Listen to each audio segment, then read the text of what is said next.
Yes, so let's continue a little bit then.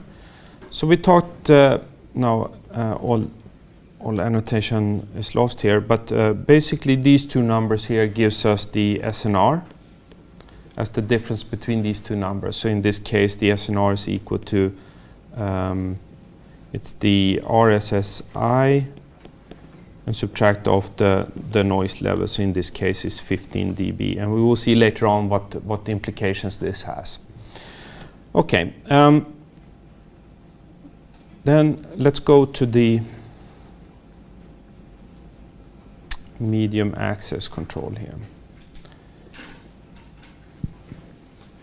The workhorse here is what's called DCF, Distributed Coordinating Function.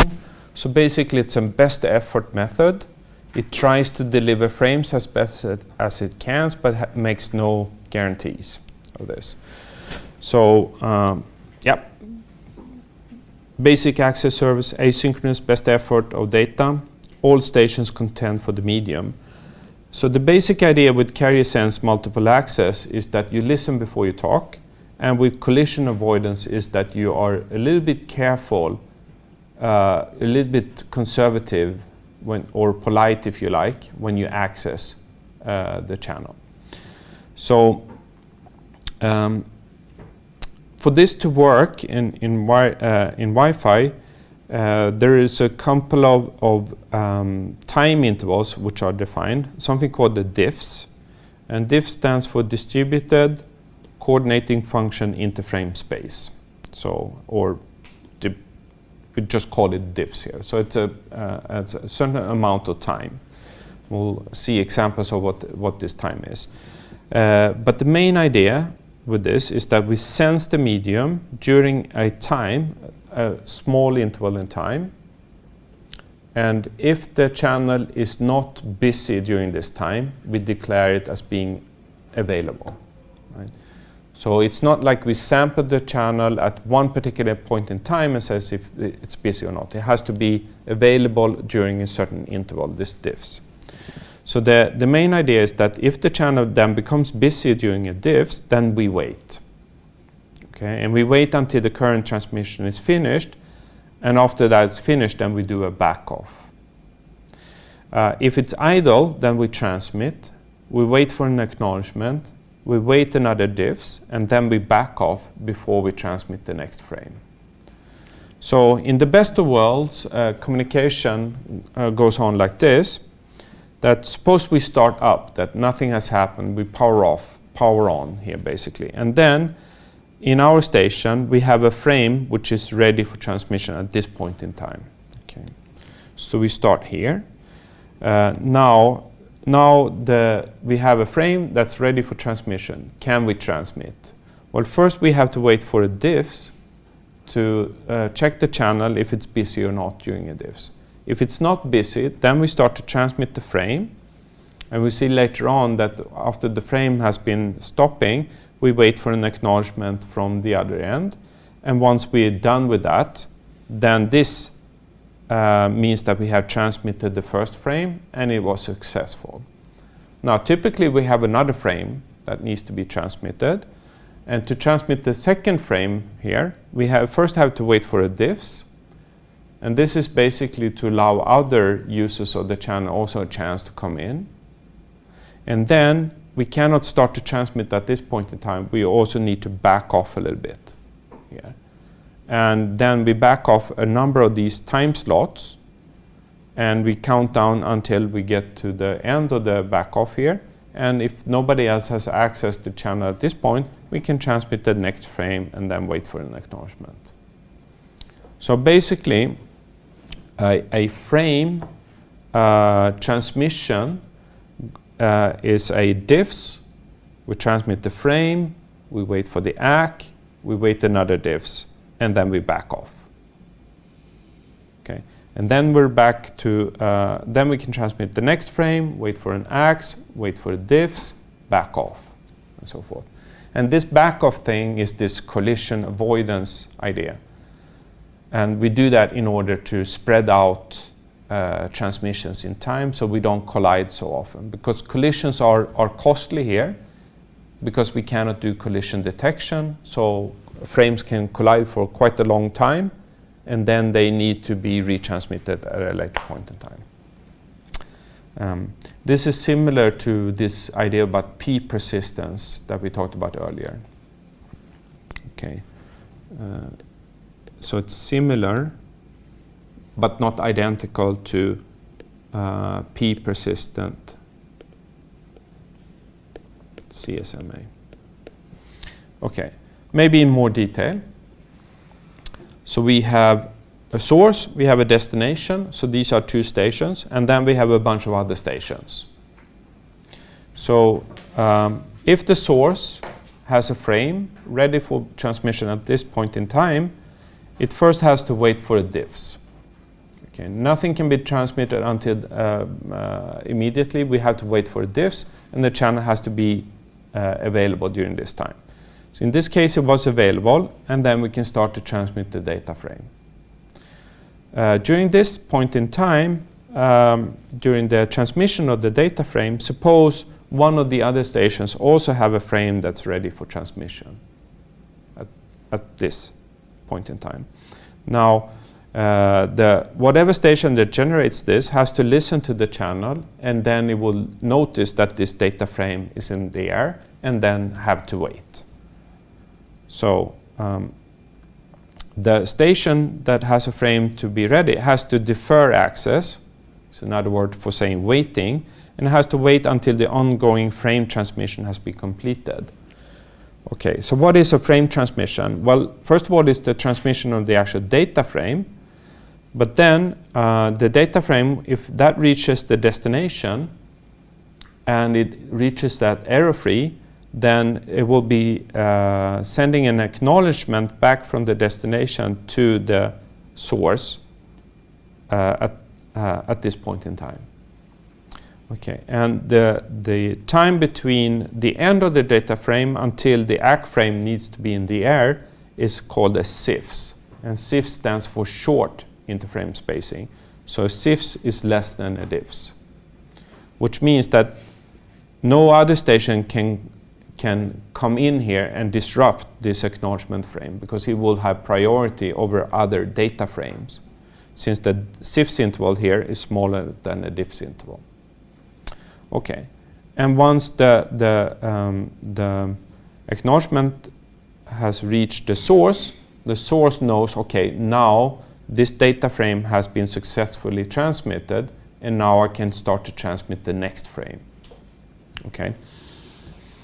When can the next frame be transmitted? Well, first of all, everybody needs to wait for diffs. And then everybody needs to back off. And the back off time is a random quantity. So suppose that the source node here backs off, draws a random number, and happens to become 6. So it needs to wait for 6 time intervals or slots, time slots. The other node here, which had a frame that became ready for transmission here, has been waiting all this time. It's not allowed to start to transmit here. It also needs to back off. Okay, and the reason for that is that if we had another station being ready here, if both of these stations said, aha, the channel is ready, is idle now, we can start to transmit, they for sure would collide. Okay, so everybody who wants to transmit something here needs to back off. And in this case, it happens to get a back off time of 4, say the red station here. Okay, so back off, which means that we back off for 1 slot, or wait for 1 slot, wait for another slot, 3, and then 4. Okay. Once we have waited for 4 backup slots, this station has waited its entire backoff time, while this one still has 2 more slots to go. Okay.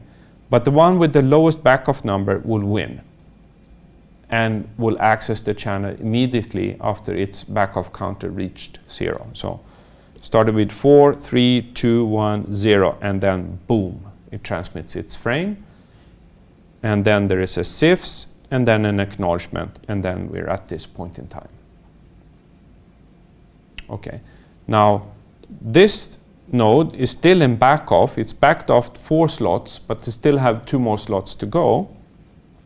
So what do? Okay, first of all, when backing off these slots, one also monitors the channel. And as soon as the channel becomes busy, which happens here, back off is put on hold. So we pause the back off. And then at the end, we wait another diffs. During the channel needs to be either during diffs before we can resume back off countdown. And then countdown 1, 2, and then the next data frame from the first user can come. Okay. So this is the pacing of things. So if we say, first we wait for diffs, we send some data, wait for sifs, and then we get the acknowledgement. This completes the transmission of this frame. Then the channel has to be either for diffs before anybody can do anything, and everybody who's waiting to transmit after a diffs needs to continue their back off countdown. And whoever has the lowest back off counter, R is equal to 6 here and R is equal to 4 here, will eventually win access to the channel and then complete its transmission. We wait for another diffs, and all the nodes who are in back off resume their back off. Whoever has the least time to wait will win the channel, and then repeat the process. Okay. Any questions? Okay. So of course there could be collisions here also. So when do we have a collision?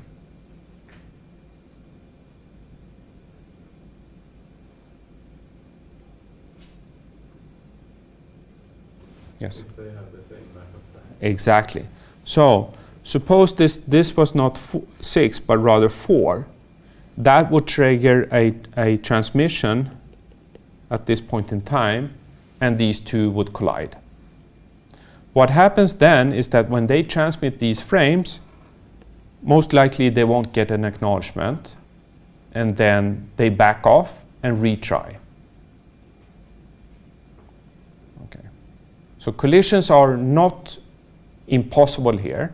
They happen, but then when they happen, you typically don't get an acknowledgement, and therefore you know as a transmitter that something has gone wrong, and you try to retransmit the frame again. So this is a simple stop and wait protocol, if you like, but there is no explicit timeout here, because we know that if the acknowledgement is not received after a SIFS, we won't get one. Okay, so there is an implicit timeout here. At this point in time, the source node knows either I got an ACK frame or I didn't, right? If I didn't, I know, okay, something went wrong. What should I do? I should back off and retry to transmit this frame again. Okay, question? The backup time is random, right? Exactly. Every time. Exactly. Every time you go into back off, you draw a random number. But once you're in back off, when you pause it and you resume it, you keep on with the same counter that you already had, right? So you don't draw a new random number here. Yes? If there isn't any ACK frame, does the diffs time slot start immediately after the SIFs? Yeah, so I mean, two things could happen. Once this data frame is transmitted, it's not received here. Okay, then the destination would not know to transmit the ACK frame, right? And then other nodes that come in here would notice, okay, here we have a diffs of free space, so it could start to transmit earlier, right?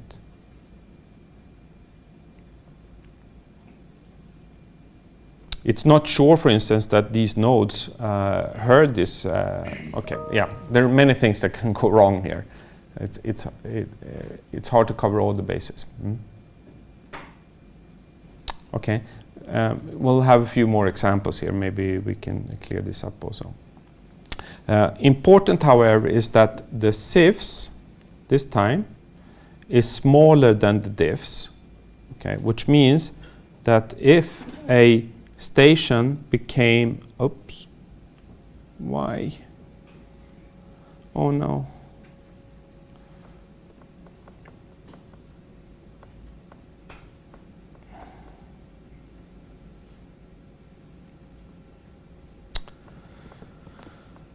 Sorry.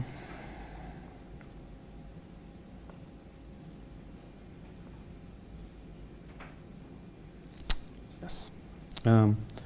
Now, if a node became available immediately here, sorry, wrong.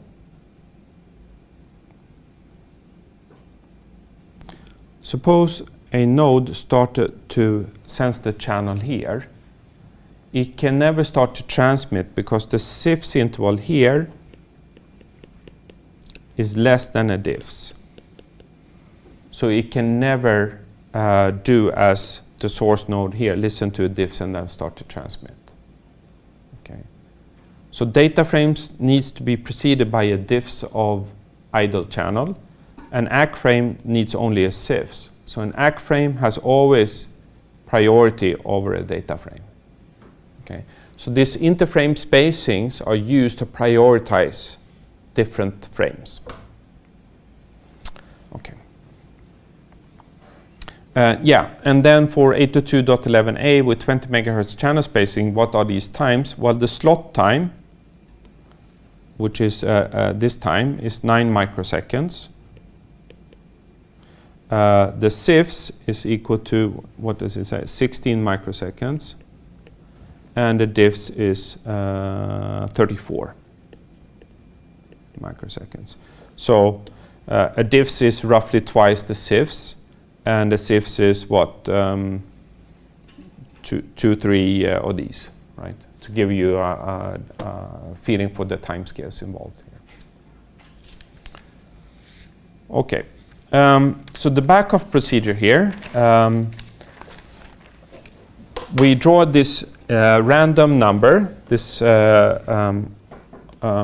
integer r, okay, and it's random every time we draw it, and the weighting station then sends the sends the medium and decrements this backoff counter every time there is an idle slot. So it has to listen to the channel also. It has to be idle for us to count down this backoff counter. The backoff stops when the busy medium becomes busy and resumes after a diffs of idle medium. Okay, and the station transmits when the backoff counter reaches 0. Okay, now in what interval do we choose this backoff counter? Well, it's random selected in a window between 0 and this variable CW. CW stands for contention window in the IEEE terminology. So this is contention window, or maybe we should say the contention window size. The contention window is this interval here, right? So the size of the contention window is a number between smallest and the biggest number. So and it's a little bit different depending on which physical layer we use, but for the regular, this 802.11a with 20 megahertz channel spacing, this is essentially what we use on 2.4 gigahertz Wi-Fi band. Then the smallest is 15 and the largest is 1023. Okay. So for each retransmission try, we basically double the window size. So we want to keep the window size small to reduce delays, but we want it big to be able to reduce the chance of collision. Chance of collision we get is when we choose the same backoff counter. The counter happens to be the same. So the more we can choose from, the less this probability is. Okay, so in the first time we choose R to be in 0 to 15. Second retransmission we choose R to be between 0 and 31. and this one then becomes, what is it, 63, 127, etc., up to 1023 in the last attempt. Okay. Whenever we able to transmit successfully, we go down to the smaller contention window again. So this is similar to what's done on Ethernet, this binary exponential backoff. Carrier sensing, we can do that in two ways. Either we just measure the power on the channel, or we can monitor frames and read out how long the channel will be busy. So physical carrier sensing is analyze all the detected frame and monitor the power relative to powers from other sources. So basically, if the received power is some margin above the noise floor, we say that the channel is busy. Okay. So that's one way to do it. Another way to do it is that in the frames, there is a particular field called the duration field, which tells us how long the frame is, including also the time for an acknowledgement. So if one can decode the duration field, we don't need to measure the channel because we know how long it will take before the channel possibly can become idle again. So this is called virtual carrier sensing because we decode the frames and we can figure out the length of it. And the channel is then declared busy if either of these mechanisms is active. So if we want to see this in pictures, when the source has a frame to transmit, it waits for diffs and then transmits its data frame. If this data frame is picked up by another station here, it can read the duration field in the data frame, and it knows that the channel will be busy for this amount of time. Okay, and we see that the amount of time here is longer than the data frame because we know that the data frame will be followed by an ACK frame. So the duration field in the data frame is not only the duration of the data, but it's the duration of the data frame plus a CIFS plus an ACK frame. Okay, because this is the time the channel will be busy.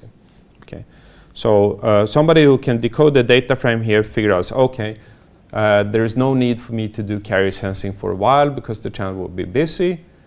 So one could do other things, for instance, sleep during this time to save batteries. It's one possibility. Okay. If somebody was unable to figure out the data frame, one has to decode the data frame, one has to rely on the physical carrier sensing, but one can also pick up the duration field in the ACK frame here. So we can put the NAV here, network allocation vector, as it's known, this timer that keeps track of the channel busy from the ACK here. And then we have to wait for diffs before we can do anything else, and we cannot do anything else until we do the backoff. Right. So this is virtual carrier sensing, meaning that we decode data frames or ACK frames to figure out how long we need to wait anyways. Questions? Okay, what can possibly go wrong? Many things. One problem one is concerned about is known as a hidden terminal problem, and essentially that happens when carrier sensing fails. And carrier sensing fails, when does it fail? Well, it fails when the received power from the frame that you would like to detect is too low. Okay. So, and this happens, for instance, in a following situation. When we have a station A that has some data it would like to send to station B, maybe this is the access point, and we have a station C here also. So at some time, the first thing that happens is that A would like to transmit data, it waits for diffs, and it transmits the frame. So the frame is ongoing here. However, when C starts to sense the medium, it doesn't hear A, okay? Because the power loss from here to C is too high. the data can still be decoded by B because the receive power at B is higher than the receive power at C. Okay? But C doesn't hear A, so we say that A is hidden from C. So the terminology here is that the station who would like to do carrier sensing will not hear certain stations, and those stations are said to be hidden from the station that tries to do carrier sensing. Okay, so A is hidden from C, and what is the problem with that? Well, the problem is that C can then start to transmit the data frame also because it thinks that the channel is idle. And these would then be colliding, and possibly both of them would be lost. So this is the hidden terminal problem, and yeah, it sure is a problem, right? So what can we do about that? Well, in the book, this is, and also in practice, this one can somehow address this by using clear to send, request to send and clear to send, or RTS CTS. So how does this work? A would like to transmit the frame, but before A transmits a frame, it transmits a small packet called an RTS, request to send. B processes this and says, okay, that's fine, I can take a frame from you, and then sends a CTS to A. So now A knows it's okay to transmit, but that CTS is also picked up by C. And now C knows, it didn't hear the RTS, but it hears the CTS, and then knows, okay, so now something is ongoing. You can look in the duration field of the CTS to figure out, okay, I need to wait for this many microseconds for this to happen before the channel is available again. Okay, so B here announces to A that it's clear to send. The CTS is heard by both A and C, so that's the main idea here. And then A can send a data frame, but C needs to remain quiet. The duration field in CTS puts the nav field in C. Okay, so which means it needs to waiting, it defines the waiting time it needs to wait. And it needs to wait then the time it takes for sending the frame, receiving an acknowledgement, and so forth. So even though it doesn't hear the data frame, it knows it's there. It knows it's there. Okay. So what is the problem with this?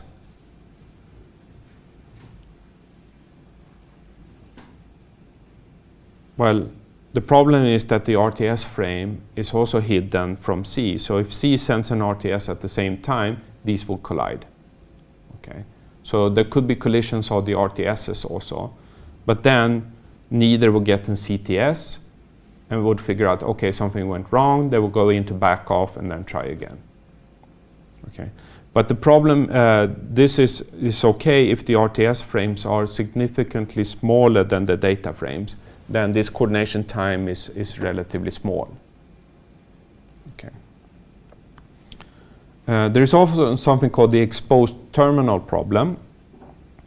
And here we have two access points, access point 1 and access point 2. When station transmits its frame, say it's associated with access point number 1. So this is the desired signal. Okay.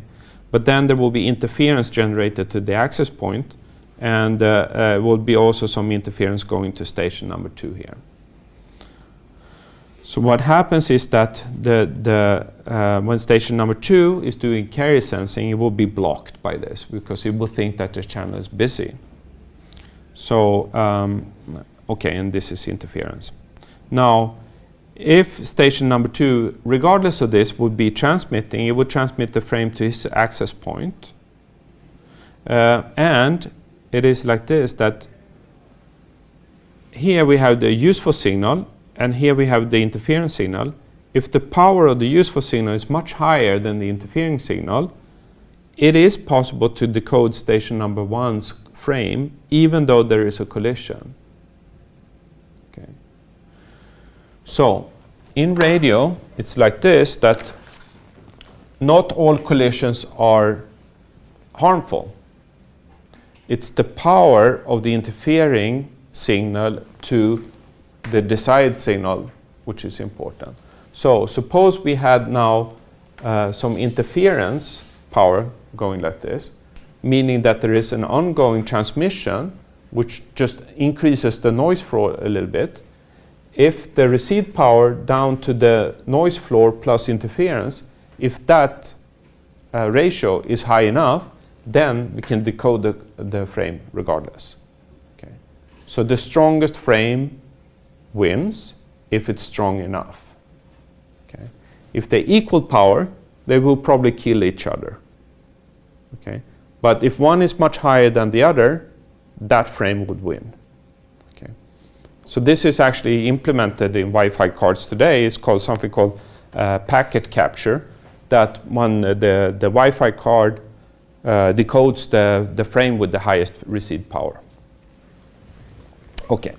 Anyway, so the point with this graph here is that if this interference is low enough, there is no need for blocking transmissions. So the terminology is the following. Suppose that station number 1 transmits. If station 2 is blocked, even though it's not necessary, it's not needed. It's not needed in the sense that if station number 2 would transmit, station 1's frame would still survive. Then there is no need to block station number 2. Okay. So this is said that when station number 2 is unnecessarily blocked from transmission, we say that station 2 is an exposed terminal. Okay. And this is actually a serious problem in dense deployment. Think of it when you have offices. There is a wall between the two offices, but the laptops in 2 adjacent offices could block each other because they think that the medium is busy, even though maybe they can communicate with access points which are in their own rooms. Okay. So this is known as an exposed terminal problem. So people are trying to do something about this in future Wi-Fi standards. Okay, so to see this RTS-CTS transmission, basically instead of transmitting a frame after a diffs of idle, we send an RTS, and then everybody who hears the RTS knows they need to wait by just looking at the duration field in the RTS. And then the destination waits for a CIFS and then sends a CTS. And everybody who hears the CTS knows how to back off, or rather defer access, have to wait until the channel becomes idle again. And then after a CIFS, the data frame is transmitted again. And then after a CIFS, the acknowledgement is transmitted. Okay. So the idea here is that instead of waiting for a diffs and then transmit data, we transmit these short reservation packets, if you like. Request to send, clear to send, and if the source has gotten a clear to send, it can transmit and then wait for a CIFS, and then it gets an acknowledgement. And all stations hearing either an RTS, a CTS, a data, or an ACK knows from the duration field that they need to wait. Okay. And by doing this, we avoid the hidden terminal problem. We don't fix it, but we reduce the impact of it. And then after this, we need to back off as usual. Any questions on this? Okay. So then we talked a little bit about these different frames. So we see that there are, we didn't talk much about what other data is transmitted in a Wi-Fi network, but there is some called management frames. It's basically when you log on to a network or you log off. There's some for timing and synchronization, a little bit for authentication and de-authentication.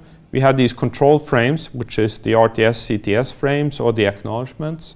And then we have data frames. So these are the 3 main types of frames. Frame structure, so this is a super busy slide.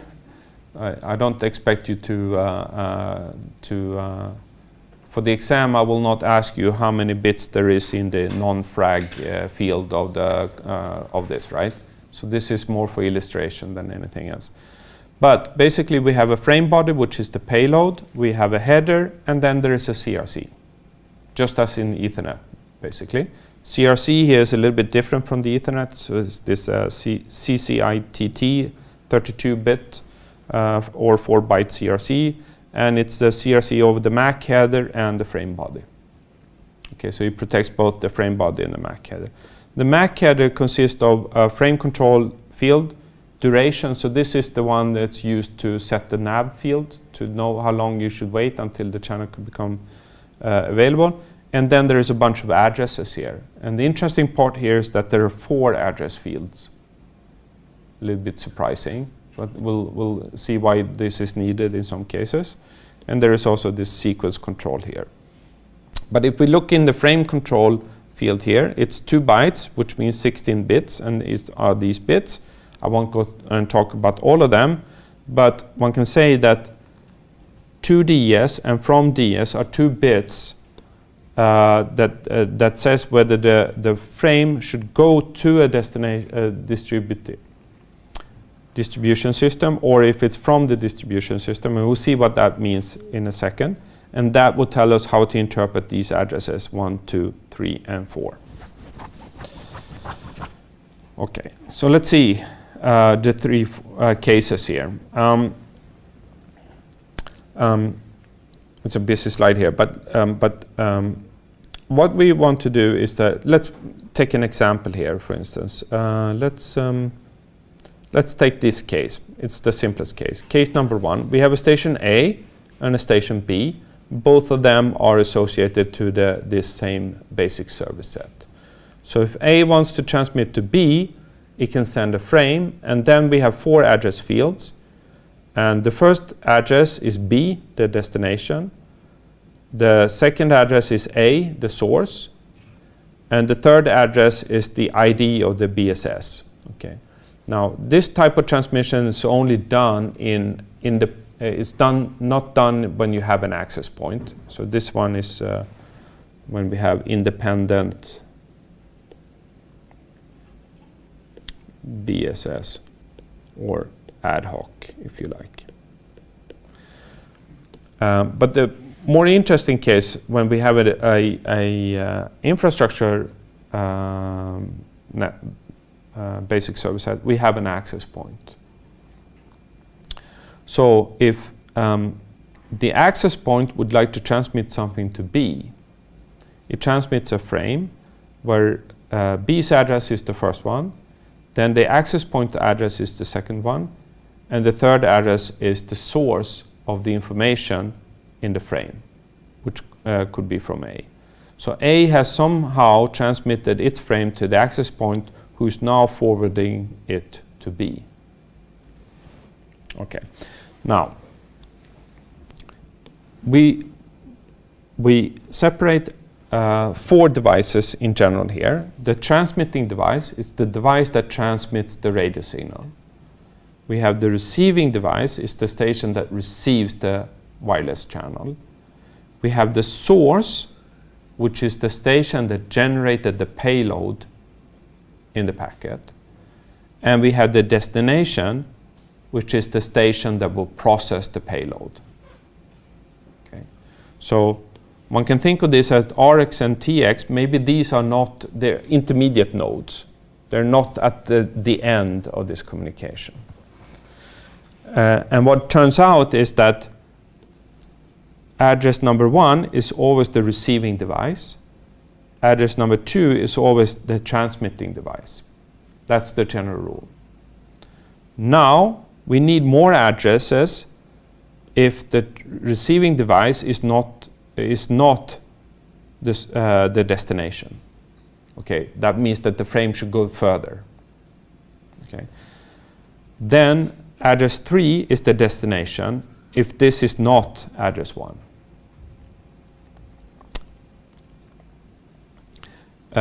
Address 4 is the source when the distribution system is also wireless. So let's go through 2 examples here. in this case, we know that the access point is the transmitter and the station is the receiver. It also happens to be the destination. Right? Receiving device is B, and it's also the destination. The transmitting device is the access point, and the frame came from station number A. Okay, so A here is the source. Okay. The other typical one is when we are transmitting to an access point. In this case, A is the transmitting device, right? It transmits the wireless signal. It's also the source because it generated the frame. B here is the destination where this frame should come eventually. And the AP is the receiving device. So we see here that the first one is the receiving device, the second address is the transmitting device, and the third address is the final destination. Okay.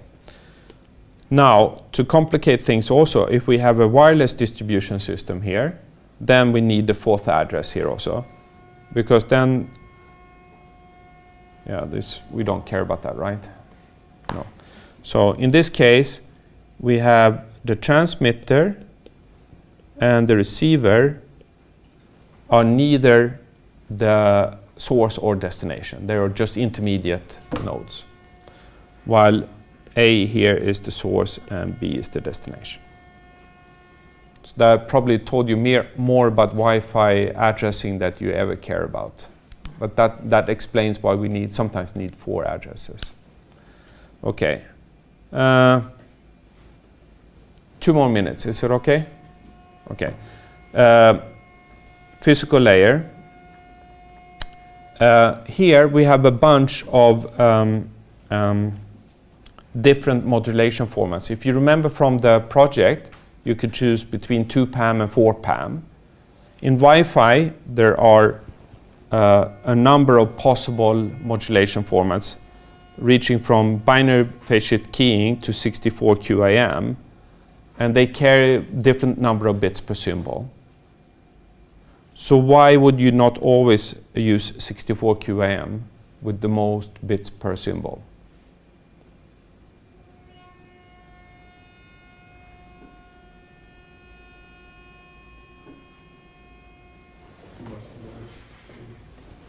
Too much noise. Exactly. So which one you choose depends on the signal to noise ratio you have. For 64 QAM, you need more than for BPSK. Okay. So the closer you are to the access point, the higher the data rate you can use, which means that you can select a better or a more high data rate physical layer here. So, and actually in the slides earlier, the data rate that was chosen for that was 64 QAM with the 3/4 convolutional code. Doesn't matter what that is at the moment, but the data rate that we could get was 58.5 megabits per second in that particular case. If I moved a little bit closer to the base station, maybe I could get up to 65 megabits per second. If I have a poor connection, I have 6.5 megabits per second. Okay, so that's about Wi-Fi. On Friday, I guess, is the next lecture, since there are presentations and all these things. And then we will talk a little bit about network security, which is a very important topic, right? Security is probably as important as anything else we talked about in this course. We'll see you on Friday.